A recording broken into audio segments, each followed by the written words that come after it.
দেখুন শুধু তোমারই জন্য নতুন সময়ে নতুন চমক। আগামী 27শে এপ্রিল থেকে রাত 8:30টায় এমনটাই গুঞ্জন উঠেছে টেলিপাড়ায়।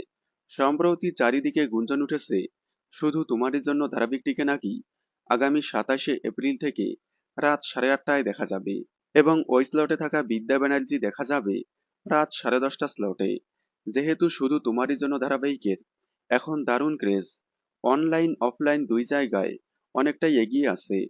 প্রসঙ্গত ধারাবাহিকটিকে প্রথমে বিকেল 5:30 স্লটে দিলে সেখানে টিআরপি চার্টে পিছিয়ে থাকলে পরে রাত 10:30 স্লটে দেওয়া হয়।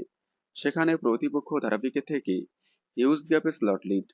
তাই চারিদিকে গুঞ্জন উঠেছে ধারাবাহিকটিকে নাকি রাত 8:30 স্লটে দেওয়া হয়েছে। তবে এটা সম্পূর্ণ গুজব। এরকম সিদ্ধান্ত চ্যানেল থেকে নেওয়া হয়নি। শুধু তোমারই জন্য রাত 10:30টায় সম্প্রচার হবে এবং প্রফেসর বিদ্যা ব্যানার্জি রাত 8:30টায় সম্প্রচার হবে। এখনো পর্যন্ত এমন সিদ্ধান্ত নেওয়া হয়নি। তবে আগামীতে নেওয়া হবে কিনা তা এখনই বলা যাচ্ছে না। আপনারা কি শুধু তোমারই জন্য রাত 8:30 স্লটে দেখতে চান?